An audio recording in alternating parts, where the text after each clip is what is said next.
Oke guys, selamat datang ya. Oke, kita duduk yang enak dulu. Oke, mudah-mudahan suaranya jelas. Oke, mari kita dengarkan pidatonya Bung Karno guys. Malam itu aku menggali di dalam ingatanku,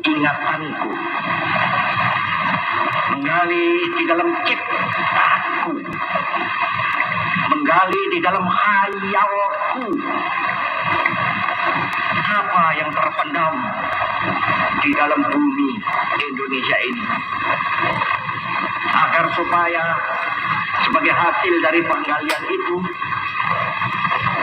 dapat dipakainya sebagai dasar daripada. Pertama, beliau bercerita tentang bagaimana beliau menggali Pancasila.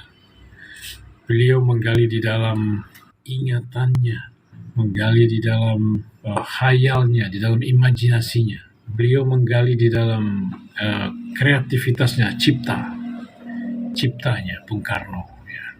Yaitu apa yang terpendam di dalam buminya Indonesia itu, atau di dalam hatinya rakyat Indonesia, ya. Beliau menggali di situ. Jadi maksud daripada penggalian itu adalah agar dapat dipakai sebagai dasar buat Indonesia merdeka yang akan datang. Dasar daripada Indonesia merdeka yang akan lahir di proklamasi. Karena kalau kita sudah menyatakan kemerdekaan kita harus segera menyusun negara kita, ya, dan kita butuh dasar negara untuk menyusun negara kita. Proklamasi fungsinya adalah untuk mengadakan Indonesia merdeka atau melahirkan Indonesia merdeka. Karena kalau sebelum kita menyatakan proklamasi, Indonesia itu bisa dibilang belum ada guys, ya. Dia belum ada karena masih ada di dalam kungkungannya si kolonial. Jadi kita mau mendirikan negara dari tidak ada menjadi ada. Ya, caranya mendirikan negara dari tidak ada menjadi ada adalah harus diadakan dulu syarat negaranya itu, yaitu Indonesia merdekanya harus diadakan dulu, yaitu dengan menyatakan proklamasi kemerdekaan.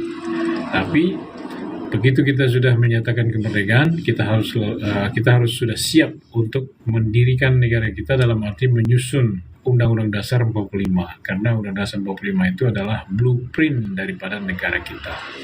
Dan itu kita harus mempertemukan antara Indonesia merdekanya dengan Pancasilanya. Kita lagi ngomong pidato-pidato ya Bung Karno. Malam ini kita bahas lahirnya Pancasila 1 Juni. Jadi beliau menyampaikan tentang Pancasila itu yang beliau gali dalam ingatannya, dalam memorinya, di dalam ciptanya, di dalam imajinasinya, apa yang terpendam di dalam buminya Indonesia atau di dalam hatinya rakyat Indonesia itu apa, supaya dari hasil penggalian itu nanti akan dipakai untuk menjadi dasar daripada Indonesia merdeka, akan dipertemukan dengan Indonesia merdeka yang lahir di proklamasi, sehingga lahirlah negara Indonesia dalam bentuk kesatuan dan republik, atau bahwa negara Indonesia itu adalah negara kesatuan yang berbentuk republik yang mengkerucut menjadi negara kesatuan Republik Indonesia akhirnya. Oke, kita lanjutkan dulu sekarang. Jadi Pancasila itu nanti pertama sekali dia harus mempersatukan rakyat Indonesia yang sudah merdeka itu. Ya kan, kita di Sumpah Pemuda sebelum kita menyatakan kemerdekaan, 17 tahun sebelum kita proklamasi, kita juga sudah melakukan penyatuan diri antara rakyat Indonesia, sehingga kita menjadi Indonesia, satu nusa, satu bangsa, satu bahasa. 17 tahun lamanya kita melaksanakan apa yang kita sebut dengan pergerakan kemerdekaan Indonesia. Jadi Indonesia yang terbentuk di Sumpah Pemuda itu, kita harus bawa dia kepada kemerdekaannya, dan itu kita membutuhkan perjalanan selama 17 tahun lamanya dari Sumpah Pemuda itu sampai ke dengan proklamasi lahirnya Indonesia merdeka. Nah, Indonesia merdeka ini mau dijadikan sebagai negara Indonesia merdeka dengan jalan mempertemukan Indonesia merdeka itu dengan dasar negara Pancasila yang sudah disusun, sudah dipersiapkan sebelum kemerdekaan. Tekanan kata daripada Pancasila adalah didaya pemersatuan. Dan pemersatuan kita ini membutuhkan cara yang cerdas gitu loh. Karena kita kan terdiri dari berbagai macam suku, ras, dan agama. Bagaimana caranya mempersatukan rakyat Indonesia berbeda-beda agama? Bagaimana caranya mempersatukan rakyat Indonesia yang berbeda-beda suku dan ras dan macam-macam perbedaan yang ada? Ternyata di dalam Pancasila itu juga untuk mencetuskan revolusi. Jadi untuk memulai revolusi Indonesia, yaitu bagaimana kita membentuk negara kita. Ya, Pancasila itu memulai suatu revolusi, mencetuskan revolusi menjadi rel daripada revolusi kita itu. Memulai revolusi Indonesia. Revolusi Indonesia itu biar kita tahu ya, pakemnya adalah yang pertama, pakem revolusi Indonesia yang pertama adalah Negara Kesatuan Republik Indonesia. Itu pakem yang pertama. Pakem yang kedua, masyarakat Indonesia yang adil dan makmur. Pakem yang ketiga, dunia baru yang tanpa eksploitasi manusia atas manusia, bangsa atas bangsa. Kita kembali ke pakem yang pertama, yaitu Negara Kesatuan Republik Indonesia. Apa maksudnya pakem yang pertama ini, Negara Kesatuan Republik Indonesia? Maksudnya adalah kita harus merealisasikan konseptual negara kita atau blueprint daripada NKRI itu yang ada di dalam Undang-Undang Dasar 45 itu dengan sosial politik ekonomi yang sedemikian rupa.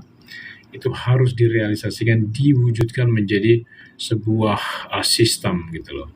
Sebagai sistem yang pada akhirnya sistem ini nanti akan memberikan kepada kita seperti yang diharapkan di pakem revolusi kita yang kedua, yaitu masyarakat Indonesia yang adil dan makmur. Oke. Jadi masyarakat Indonesia yang adil dan makmur termasuk juga yang membentuk masyarakat Indonesia yang berbudi pekerti luhur, yang punya kepribadian ala Indonesia yang luhur, ya kan, ada moralitasnya, ada etikanya yang akan terbentuk oleh kombinasi daripada sistem sosial, sistem politik, dan sistem ekonomi kita yang berdasarkan pada Pancasila itu. Nanti dia akan membentuk kebudayaan Indonesia. Nah, kebudayaan Indonesia inilah yang akan melahirkan kepribadian Indonesia dengan moralitasnya yang luhur, dan juga kita mempunyai karakter yang luar biasa yang dapat menjadikan kita mampu melakukan hal-hal yang besar di dalam kehidupan berbangsa bernegara. Bahkan diharapkan kita juga akan mampu menjadi contoh bagi bangsa-bangsa lain, dan akan juga mengajak kepada bangsa-bangsa lain ya untuk bermindset atau mempunyai idealisme kemerdekaan kayak kita gitu ya. Idealisme kemerdekaan ini adalah idealisme kemerdekaan itu saling hormat menghormati eksistensi masing-masing supaya semua dapat hidup berdampingan secara damai, saling hormat menghormati, yaitu menjunjung tinggi pri kemanusiaan, pri keadilan, ya kan, kita memperlakukan sesama manusia sebagai manusia, ya kan, karena kita sendiri ingin diperlakukan sebagai manusia oleh manusia-manusia lain. Itulah pri kemanusiaan, dan juga kita harus menjunjung tinggi pri keadilan supaya kita bisa saling hormat menghormati. Karena kalau kita tidak saling hormat menghormati, kita tidak dapat bersatu. Dan kalau kita tidak dapat bersatu, kita tidak dapat bergotong royong, tidak bisa bekerja bersama, tolong menolong gitu kan. Kita akan ribut dan rebutan. Nah, gitu. Supaya kita mempunyai persatuan yang kokoh. Nah, kita harus memahami idealisme kemerdekaan, idealisme saling hormat menghormati, dan ternyata idealisme saling hormat menghormati ini itu dijiwai oleh dasar sila yang pertama dan kedua, yaitu ketuhanan yang Maha Esa dan kemanusiaan yang adil dan beradab. Ya. Karena ketuhanan dan kemanusiaan itu adalah sebenarnya bisa kita katakan sebagai dasar-dasar atau ajaran para nabi gitu ya. Ajaran membawa mencintai Tuhan dan mencintai sesama manusia. Ya, sebagai dasar daripada bagaimana kita bersatu. Jadi sehingga persatuannya itu mampu bersatu dengan seluas-luasnya manusia Indonesia, bisa menjangkau seluas-luasnya atau menjangkau seluruh manusia Indonesia. Kita dapat bersatu di atas cinta kasih, karena kita mengasihi Tuhan, menjunjung tinggi nama Tuhan, memuliakan nama Tuhan. Kita dapat bersatu dengan siapapun, ya kan? Karena kasih sayang karena Tuhan itu dia meliputi seluruh alam ini, ya kan? Kita mengasihi Tuhan berarti kita harus menjadi bagian daripada seluruh alam semesta, dan kita mencintai seluruh makhluk. Nah, itu secara ketuhanan, dan itu mengkerucut menjadi secara kemanusiaan, yaitu kita menghormati dengan sesama manusia, apapun perbedaan suku, ras, dan agamanya, kita tidak permasalahkan, ya kan? Termasuk khususnya masalah agama. Ya, mungkin agama kita berbeda-beda, tapi perbedaan itu tidak menjadi problem buat kita, karena perbedaan doktrin itu sama kayak perbedaan bahasa saja.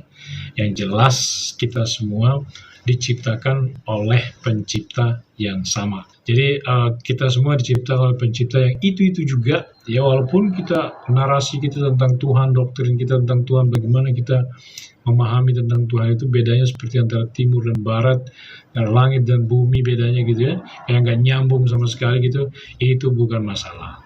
Ya, karena kita tidak perlu menyamakan doktrin. Kita mempunyai doktrin yang berbeda-beda, dan doktrin itu bukan Tuhan. Doktrin itu adalah bahasa. Bahasa boleh berbeda, tapi Tuhan kita sama. Ya kan? Bahasa, bagaimana kita menjelaskan tentang eksistensi daripada Tuhan, atau menjelaskan kehendak daripada Tuhan pada manusia. Mungkin cara kita menjelaskannya berbeda, tapi kita tahu persis bahwa kita semua pasti kita semua diciptakan oleh pencipta yang itu saja. Itu yang dimaksud dengan Tuhan itu Esa.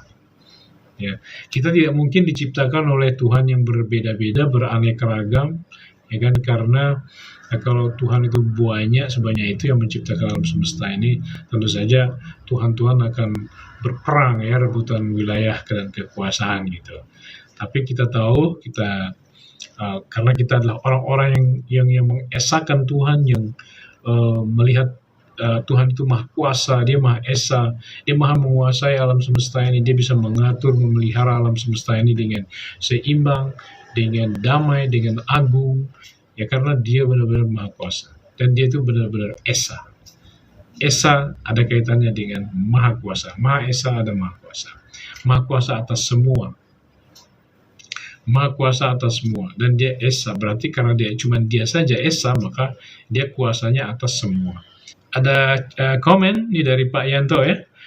Pak Irwan, ajaran atau doktrin agama sering menjadi ancaman pada kebinekaan dan persatuan di NKRI. Betul banget, Pak Yanto, ya. Inilah yang harus kita atasin dalam kehidupan kebangsaan kita. Bagaimana caranya mengatasi perbedaan doktrin, perbedaan agama tidak menjadi masalah.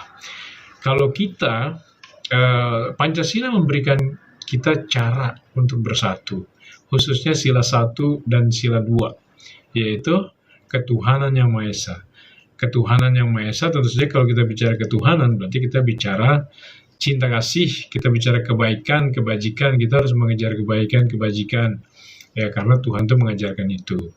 Dan karena kalau cinta kasih itu karena Tuhan, bukan karena sekedar kesamaan suku, kesamaan ras, kesamaan bahkan kesamaan agama gitu ya. Bukan hanya itu, tapi karena Tuhan, karena tanpa syarat gitu ya. Karena kita melihat orang lain itu sebagai manusia aja, yang harus kita perlakukan sebagai manusia dan perlakukan dengan adil tanpa memandang suku, ras, dan agama. Kalau kita berpikir ketuhanan seperti itu, maka kita dapat bersatu dengan siapapun. Walaupun kita berbeda doktrin, berbeda agama, berbeda suku, ras, nasab, darah, apapun, kita dapat bersatu dengan semua orang.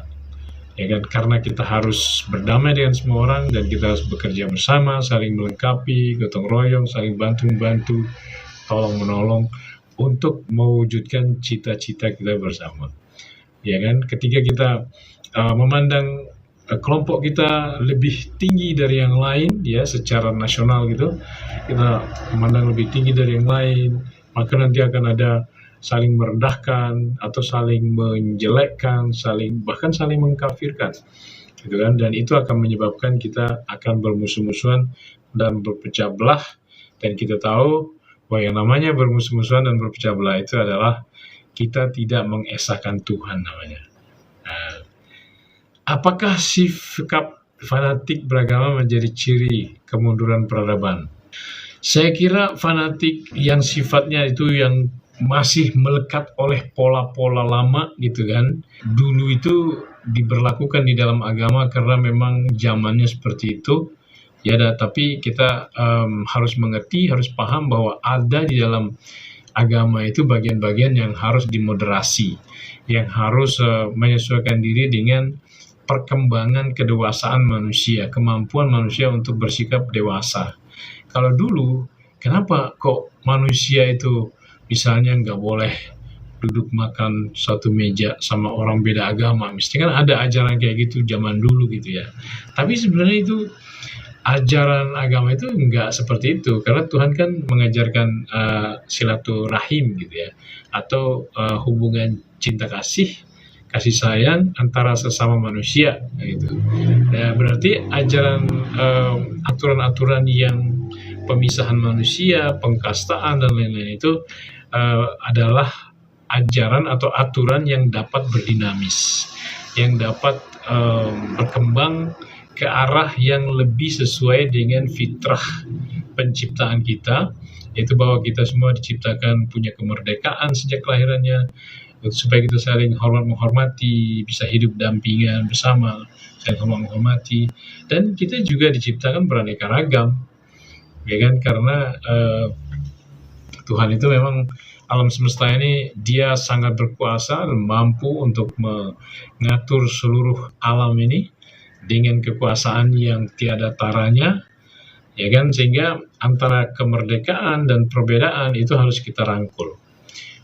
Kemerdekaan harus kita terima, saling hormat menghormati, peri kemanusiaan, peri keadilan, ya kan, sehingga kita dapat berdamai, dapat bertoleransi, dan bahkan dapat bergotong royong kerja bersama dengan tidak mempermasalahkan perbedaan. Oke, contoh kata Pak Yanto, mengkafirkan umat yang tidak seiman itu kan wujud kemunduran peradaban, Pak Ketua. Oh iya, ini contoh nih, misalnya karena saya agama saya Islam, jadi saya mengambil contoh dari sejarah Islam ya. Di dalam sejarah Islam, di Piagam Madinah, itu malahan Bhinneka Tunggal Ika itu juga dipakai gitu loh. Di Piagam Madinah itu konstitusi yang pertama di dunia ini yang dikeluarkan oleh Muhammad sebagai Rasulullah gitu kan. Beliau menjadi pemimpin sekaligus sebagai Rasulullah pada saat itu. Beliau memandang baik itu mukmin muhajirin, mukmin ansor, suku-suku Yahudi, Arab Badui, kaum Nasrani, semua itu dianggap setara di hadapan kehidupan bersamanya, di hadapan Piagam Madinah gitu, di hadapan aturan bersamanya gitu, sebagai masyarakat. Ya, secara masyarakat setara, tidak ada yang lebih tinggi, tidak ada yang lebih rendah. Ya, orang hanya bisa dibedakan dengan kemanfaatannya, kontribusi karya dan perbuatannya untuk kehidupan bersama dan kemanusiaan. Nah gitu, sehingga mereka disebutnya sebagai umat yang satu bahkan. Nah, umat yang satu ini sejajar dengan Bhinneka Tunggal Ika dalam bahasanya kita gitu. Bhinneka Tunggal Ika berbeda-beda tetapi satu kesatuan. Ya, bersatunya bukan cuma sekedar bersatu, bukan cuma sekedar satu ya. Satunya itu kesatuan, kayak tubuh yang satu keluarga besar. Bukan serumpun pohon, tapi satu pohon dengan cabang yang banyak.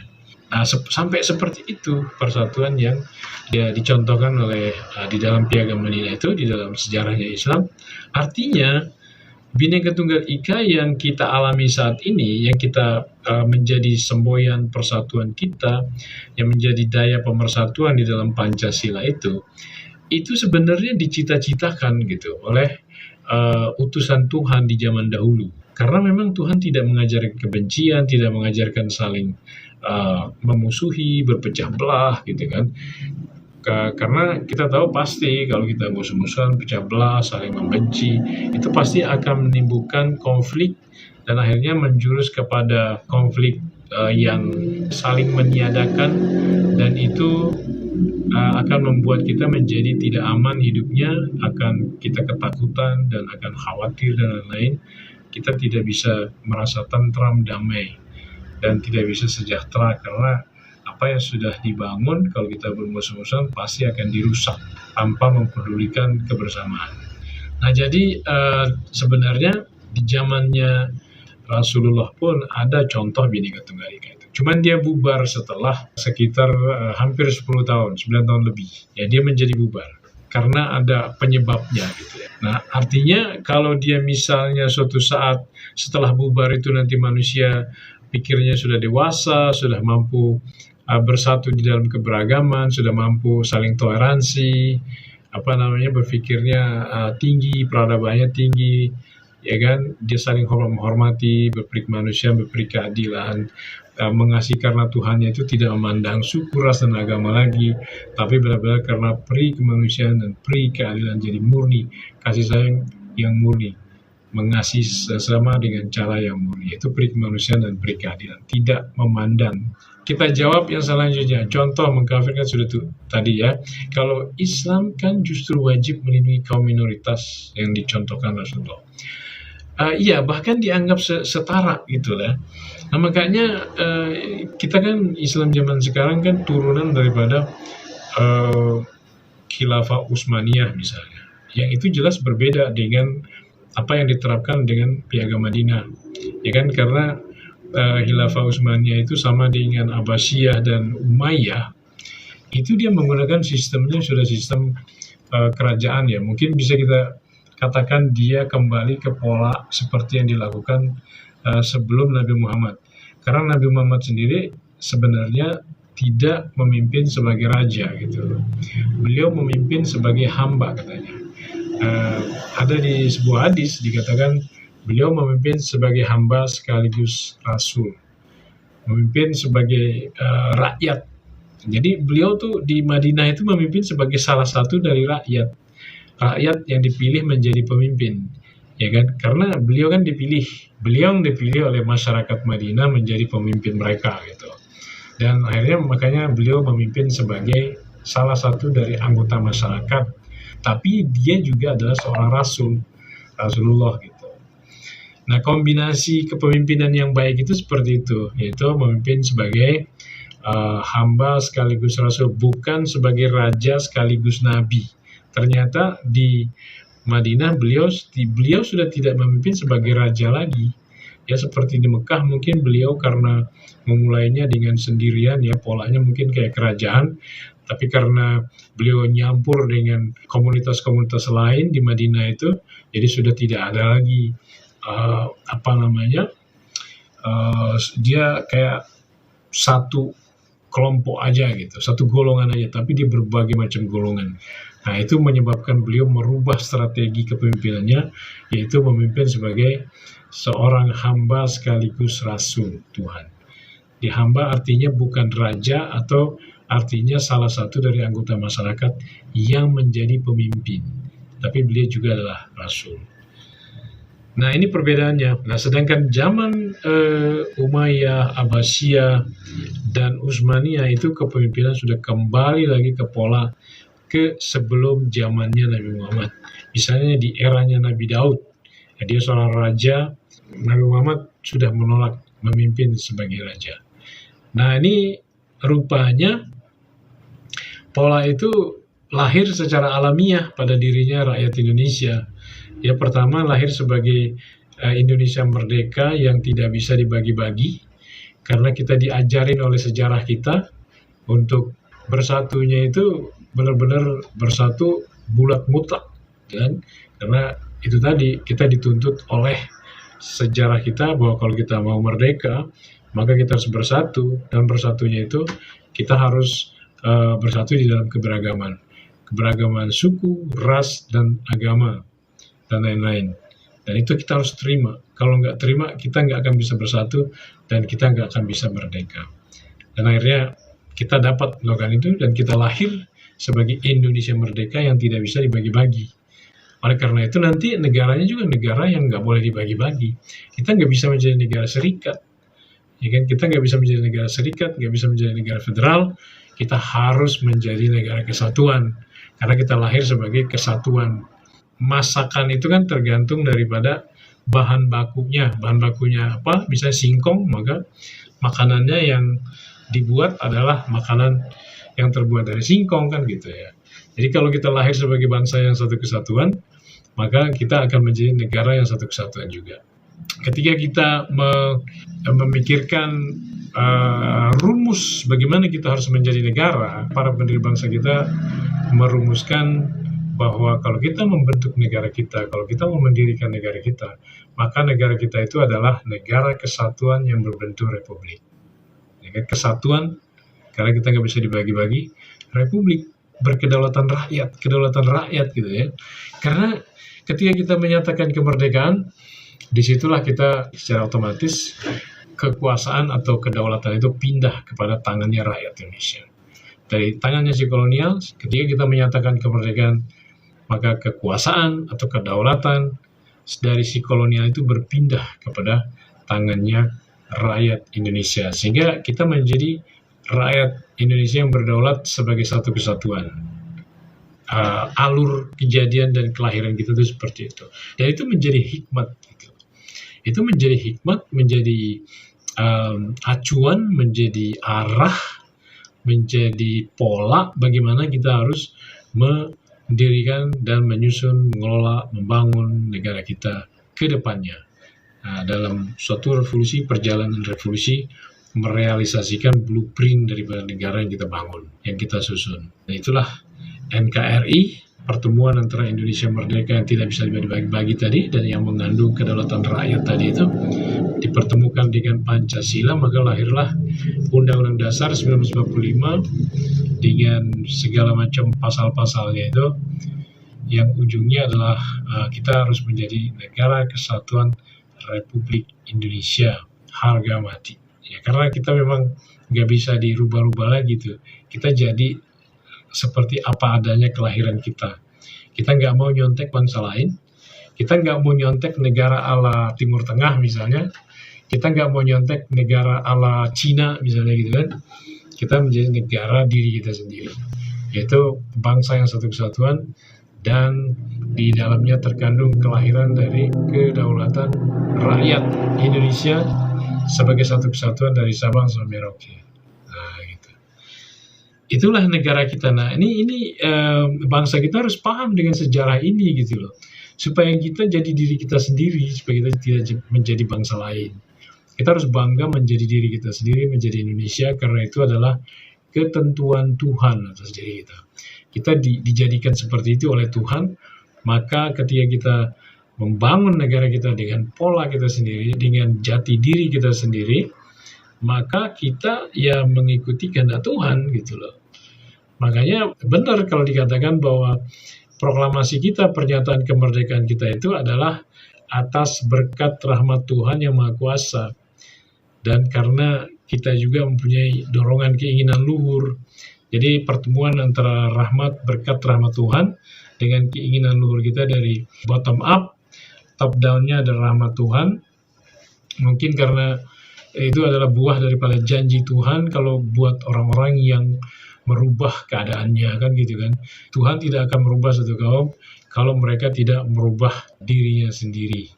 Oleh karena itu kita sebagai bangsa yang berketuhanan, bangsa yang percaya kepada Tuhan, yang memuliakan nama Tuhan, yang yakin bahwa Tuhan itu Maha Kuasa, Maha Pengasih, Maha Penyayang, kita tidak ingin ditindas.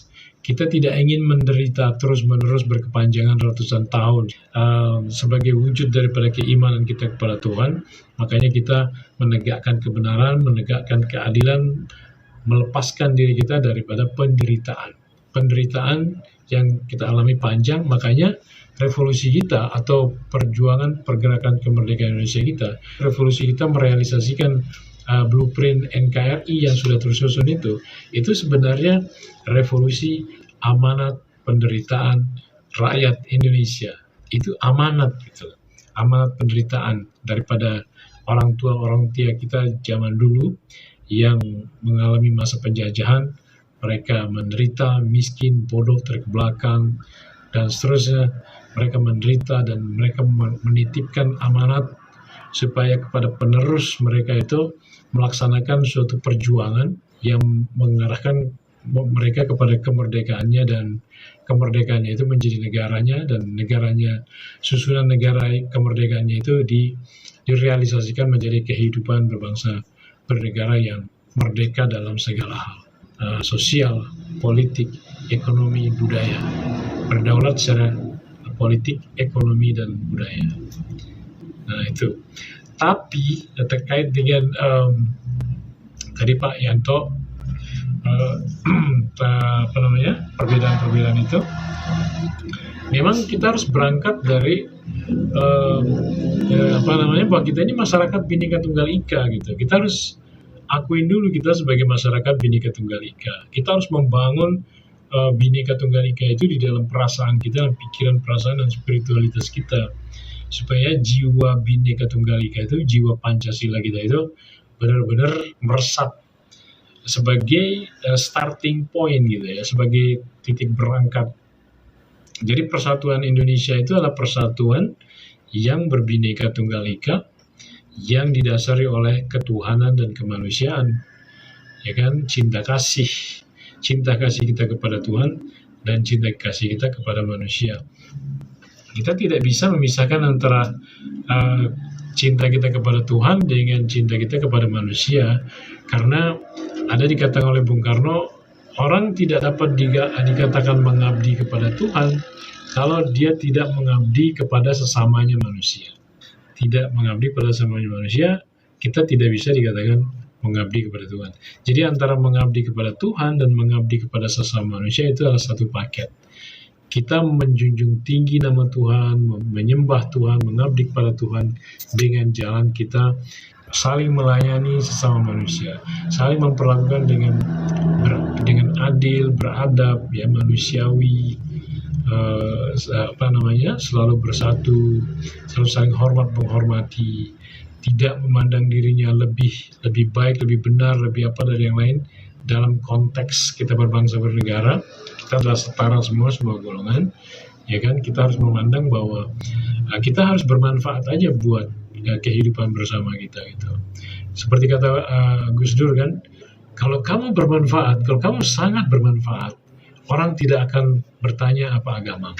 Cuman ya kita itu harus memposisikan diri kita setara, persamaan, kesetaraan dengan semua yang lain. Adapun sudut pandang kita masing-masing tentang Tuhan, keagamaan, itu urusan internal kita masing-masing. Tapi kita bisa menjadikan kehidupan sosial kita itu, yaitu kehidupan berbangsa bernegara kita ini, bisa kita jadikan sebagai bagian daripada keagamaan kita. Itulah yang dimaksud oleh Bung Karno ketika beliau mengatakan bahwa nasionalisme kita adalah suatu nasionalisme yang dapat menjadikan kita perkakasnya Tuhan. Jadi ternyata nasionalisme kita, kehidupan kebangsaan kita yang bebas dari penjajahan ini, dan kita tuangkan dalam bentuk negara gitu ya, yang disusun dalam Undang-Undang Dasar 45, dan itu menjadi blueprint daripada negara kita. Jadi kehidupan itu adalah kehidupan yang dapat menjadikan kita perkakasnya Tuhan, dan dapat menjadikan kita hidup di dalam roh. Yang nasionalisme kita ini, makanya ada orang mungkin mengatakan nasionalisme yang religius, atau nasionalisme yang berspiritualitas, nasionalisme yang bahkan dapat menjadikan kita hidup di dalam roh. Hidup dalam roh itu apa ya? Ya kita hidup dalam kebenaran, dalam roh Tuhan, dalam cinta kasih sayang, ya kan? Karena itulah ilmu yang paling tinggi. Ilmu yang paling tinggi adalah cinta kasih. Ya karena kalau cinta kasih semua orang akan senang. Pasti semua orang senang dikasihi, disayangi, diberi, ya kan, kita pengorbanan kita salurkan kepada orang lain, pasti orang lain senang menerima dikasih. Jadi kalau cinta kasih itu sebenarnya strategi ilmu yang paling tinggi, cinta kasih. Tinggal bagaimana kita melihat Pancasila itu sebagai ilmu cinta kasih, ilmu kasih sayang. Itu bagaimana kita bersatu, dan itu adalah cinta kasih.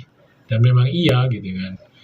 Persatuan kita dengan Pancasila, persatuan Indonesia yang bersemboyankan Bhinneka Tunggal Ika itu persatuan yang berdasarkan kepada kasih sayang kita kepada Tuhan dan kasih sayang kita kepada sesama manusia.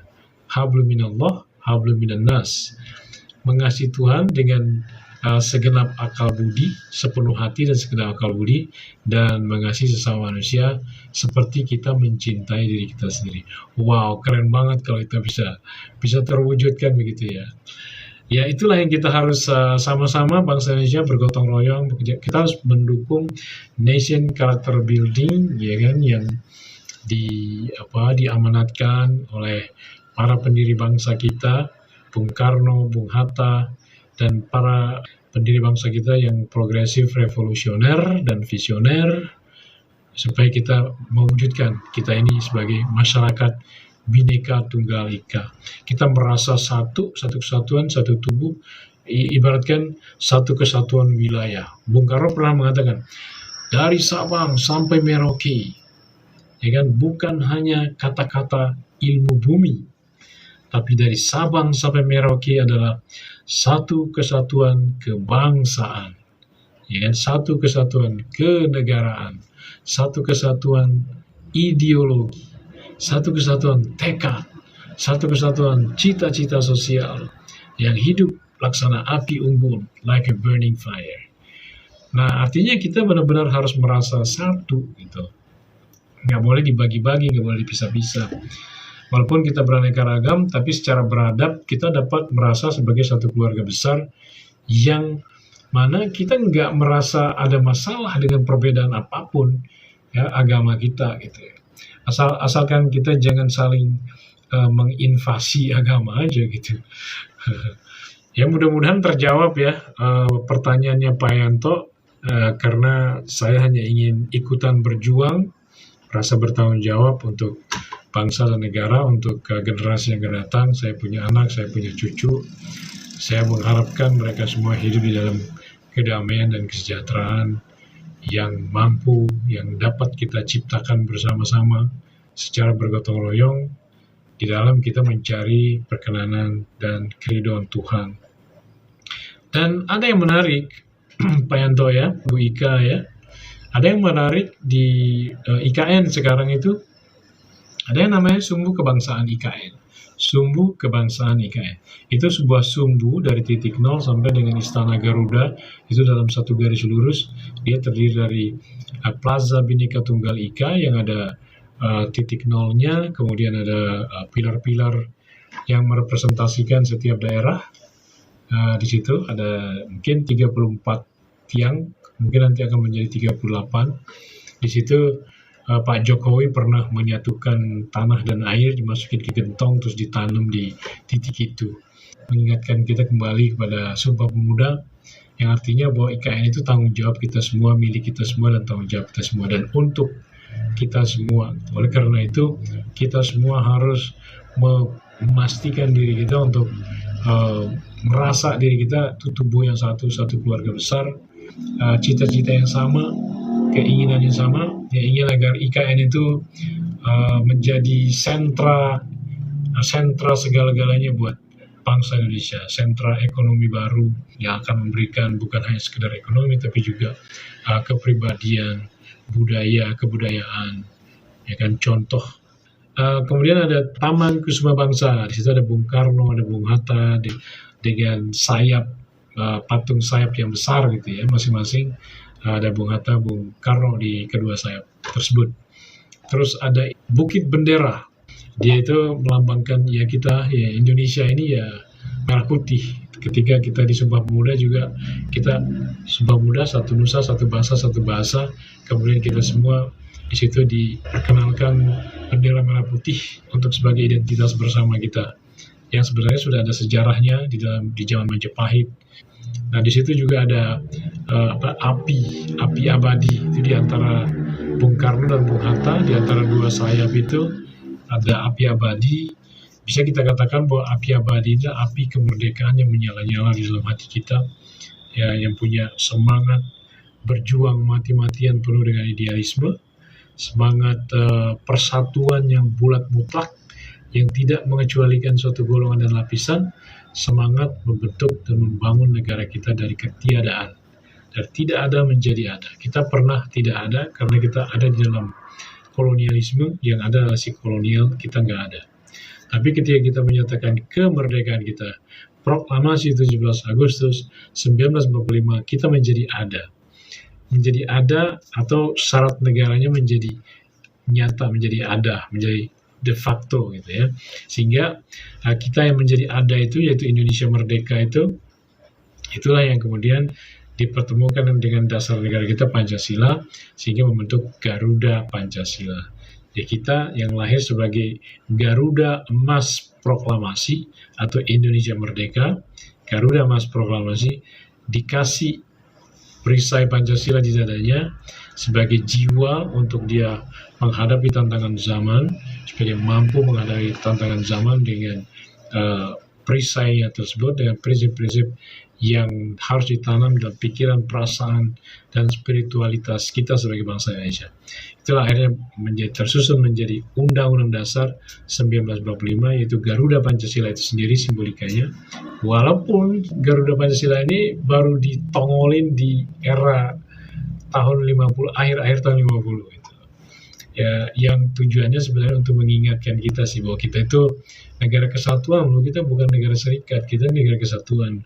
Oleh karena itu kita harus dari negara serikat ini kita harus kembali kepada negara kesatuan sebagaimana arah kita yang mula-mula, gitu kan, hikmat yang diberikan oleh Tuhan kepada kita pada kelahiran kita, puncak kristalisasi dan jati diri kita sebagai bangsa Indonesia sebagai satu kesatuan dalam konteks belum bicara sebagai negara, tapi kita baru sebagai cikal bakal daripada kepemimpinan, yaitu rakyat Indonesia berdaulat sebagai satu kesatuan. Yang kemudian kita mempunyai hikmat negara Indonesia adalah negara kesatuan yang berbentuk republik. Ada Pak Nurdin nih kayaknya nih. Oke, jadi kita harus menjadi masyarakat Bhinneka Tunggal Ika ya. Saya ingin berpesan kepada kawan-kawan semua, saudara-saudaraku sebangsa dan setanah air, kita adalah satu, kata Bung Karno. Hei putra-putri Indonesia, berapa jumlahmu? Jawablah, kami hanya satu. Wah, Bung Karno mengatakan gitu. Itu adalah amanat dan pesan yang sangat luar biasa. Walaupun kita banyak, kami, tapi kita adalah satu tunggal. Kami hanya satu. Nah, harusnya seperti itulah kita merasa. Jangan sampai kita hal-hal yang kecil, hal-hal yang tidak perlu, atau karena egoisme kelompok, golongan, kita menjadi ribut, menjadi berantem. Harusnya tidak. Ya, mari kita ingat persatuan kita, persatuan Indonesia yang bersemboyankan Bhinneka Tunggal Ika, dan kita ini Bhinneka Tunggal Ika-nya juga mempunyai arti yang sangat dalam, yaitu itu adalah Tanhana Dharma Mangruwa. Kita dengan berbhinneka Tunggal Ika, kita mengatakan kebenaran itu tidak mendua. Oleh karena itu, perbedaan kita yang banyak ini, kita harus mencari titik temunya. Karena kebenaran itu tidak mendua. Kita harus mempunyai titik temu pijakan bersama, yang mana semua nyambung, semua enak, semua aman, semua damai, tidak ada yang dirugikan, tidak ada yang terancam oleh cara berpikir dan keyakinan dan kepentingan pihak manapun. Ya, setiap orang aman buat orang lain sesama bangsa. Nah, inilah yang harus kita bangun di dalam diri kita, dan kita harus bangga itu ya. Kita harus bangga. Kita mempunyai idealisme yang luar biasa, yaitu kerangka berbangsa dan bernegara kita di dalam pembukaan Undang-Undang Dasar 1945, yaitu kemerdekaan kebangsaan Indonesia. Maka disusunlah kemerdekaan kebangsaan Indonesia itu dalam suatu undang-undang dasar, yaitu Undang-Undang Dasar 45 gitu kan. Nah, Undang-Undang Dasar 45 ini adalah susunan daripada kemerdekaan kebangsaan Indonesia, atau kehidupan kebangsaan kita yang merdeka itu disusun dalam suatu susunan undang-undang dasar, disusun dalam suatu undang-undang hidup dunia baru kita gitu loh, yang sebenarnya ada terjadi kita meninggalkan dunia lama gitu kan. Dunia lama itu dunia imperialisme dan kolonialisme, antitesis daripada kemerdekaan kebangsaan, kemerdekaan nasionalisme. Itu yang kita berada sekarang, saat ini kita berada di situ.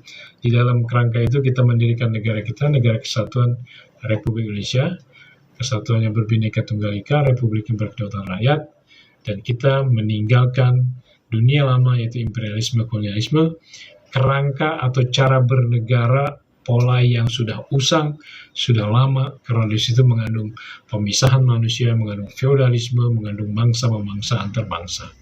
Jadi kalau kita justru kita mengandung tidak mengecualikan suatu golongan dan lapisan.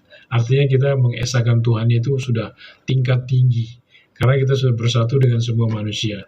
Kalau kita dapat bersatu dengan semua manusia, berarti kita sudah mengesahkan Tuhan dengan setinggi-tingginya mengesahkan Tuhan. Gitu loh.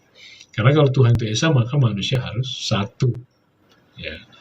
Kalau Tuhan itu esa, maka manusia itu satu. Jadi Bhinneka Tunggal Ika adalah cara kita mengesahkan Tuhan, atau cara kita mengatakan Tanhana Dharma Mangrua, bahwa kebenaran itu tidak dua, bahwa Tuhan itu esa. Oleh karena itu kita semua harus bersatu. Yuk kita bersatu. Kan gitu kan, walaupun kita beraneka ragam suku, ras, dan agama, itu harus kita terima sebagai kekayaan kehidupan itu sendiri, harus kita rangkul, harus kita peluk keberagaman itu. Tidak boleh kita ketakutan oleh keberagaman, dan itu sebenarnya kalau kita mampu seperti itu, kita sudah mencapai suatu peradaban yang sangat tinggi. Ada seorang ahli tata negara dari Norwegia, ya namanya adalah David van Reybrouck. Beliau membuat suatu buku tentang bangsa kita, tentang negara kita, tentang Indonesia. Dia mengatakan judulnya buku itu adalah Revolusi Indonesia and the Birth of the Modern World. Ya, revolusi Indonesia dan kelahiran daripada dunia modern. Ternyata revolusi kita atau kelahiran negara Indonesia itu adalah kelahiran daripada dunia modern. Loh, kenapa bukan di Amerika atau di negara-negara Eropa gitu ya, kelahiran dunia modern, negara Jepang, negara Cina misalnya. Ternyata dunia modern itu bukan cuma bicara kemajuan ekonomi dan teknologi gitu ya. Ada yang lebih tinggi lagi tentang dunia modern, yaitu tatanan sosial yang sangat beradab. Itulah bangsa Indonesia itu. Dengan persatuan Bhinneka Tunggal Ikanya, dengan kepemimpinan yang tidak feodalistik, dan cara dia bertahan hidup dan bergaul dengan bangsa-bangsa lain yang meninggalkan budaya imperialisme dan kolonialisme, atau menghormati kemerdekaan hak segala bangsa dan mengajak kepada persaudaraan bangsa-bangsa di atas suatu dasar ketertiban yang kita sebut dengan kemerdekaan, perdamaian abadi, dan keadilan sosial. Nah, itu luar biasa. Bangsa kita ini kita harus bangga ya. Saudara-saudara sekalian ya, kawan-kawan semua dari Sabang sampai Merauke, kita harus bangga bangsa kita, bangsa dunia modern. Kita lah bangsa yang membangkitkan dunia modern. Ya, kita datang ke Palestina, kita datang ke Ukraina, kita ingin mengajak kepada bangsa-bangsa bukan karena kita memihak salah satu, ya, tapi ini adalah tuntutan jati diri kita sendiri, tuntutan konstitusi kita yang mengatakan bahwa kemerdekaan itu adalah hak segala bangsa. Penjajahan di atas dunia harus dihapuskan karena tidak sesuai dengan pri kemanusiaan dan pri keadilan. Jadi kita membawa itu kepada dunia internasional, kita menjadi pembawa damai, kita menegakkan kebenaran, menegakkan keadilan, menjadi bermanfaat, rahmatan lil alamin, untuk segala bangsa bila perlu. Jadi kita harus bangga gitu, dengan bangsa kita itu, dengan negara kita ini, yang Bung Karno mengatakan bahwa nasionalisme kita adalah suatu nasionalisme yang dapat menjadikan kita perkakasnya Tuhan. Kita bisa menjadi perkakasnya Tuhan ketika Tentara Nasional Indonesia datang ke Palestina, menjaga perdamaian gitu kan, menegakkan keadilan di sana. Ya, kita sedang menjadi perkakasnya Tuhan itu. Ya kan? Karena kita menegakkan kebenaran, menegakkan keadilan, menghapuskan kezaliman, dan seterusnya. Itu adalah ajaran Tuhan. Itu perintah Tuhan, dan kita melakukan itu. Dan kita harus bangga, gitu. Kita harus bangga, benar-benar bangga kepada kasih karunia Tuhan kepada kita, rahmat, berkat dan rahmatnya kepada kita, yang telah memberikan janji yang luar biasa dalam bentuk kemerdekaan kita, dalam bentuk kehidupan kebangsaan kita yang merdeka, yang kita susun menjadi undang-undang hidup dunia baru kita, undang-undang hidup kemerdekaan, kemudian yang kita susun menjadi negara kemerdekaan, dan kita akan realisasikan sebagai kehidupan yang penuh dengan kemerdekaan dalam segala aspek kehidupan sosial, politik, ekonomi, dan budaya, yang akan tercermin pada moralitas perilaku kita, kepribadian, dan karakter kita sebagai bangsa Indonesia. Nah, mudah-mudahan itu benar-benar dapat kita wujudkan bersama, guys, ya. Mari kita lanjutkan perjuangan para pendiri bangsa kita, amanat penderitaan rakyat Indonesia yang belum selesai, para nenek moyang kita, para orang-orang tua kita dahulu yang berjuang, menderita, dan lain-lain. Kita mempunyai beban itu di pundak kita. Kita tidak boleh melupakan mereka, amanat mereka. Kita adalah kelanjutan, keturunan daripada mereka semua, dan kita mempunyai tanggung jawab moral untuk meneruskan amanat, harapan, dan cita-cita mereka itu bahwa mereka tidak ingin kita hidup di dalam penderitaan seperti mereka. Begitu juga dengan anak dan cucu kita, nggak boleh hidup menderita. Kita harus menyelesaikan revolusi Indonesia, yaitu merealisasikan konseptual atau blueprint daripada Negara Kesatuan Republik Indonesia, yang insya Allah sekarang itu babak baru di situ tentang bagaimana kita meneruskan revolusi, yaitu dengan tampilnya ibu kota Nusantara, ya, sebagai upaya kita untuk meneruskan revolusi, mewujudkan Indonesia Emas tahun 2045. Bismillah, guys, ya, kawan-kawan semua. Ini untuk kita semua, untuk anak cucu kita semua. Kita tidak ingin menderita seperti nenek moyang kita dulu, dan mereka juga berdoa dan menitipkan amanat kepada kita, yaitu amanat penderitaan rakyat, yaitu dengan jalan kita melaksanakan revolusi, meneruskan revolusinya para pendiri bangsa kita, yang tentu saja mereka menitipkan amanat bahwa kita harus meneruskan revolusi Indonesia yang belum selesai. Yaitu pakem revolusi kita, satu, Negara Kesatuan Republik Indonesia, yaitu merealisasikan blueprint NKRI, kemudian mewujudkan masyarakat Indonesia yang adil dan makmur. Dengan menggunakan NKRI sebagai alat, kita mewujudkan masyarakat Indonesia yang adil dan makmur.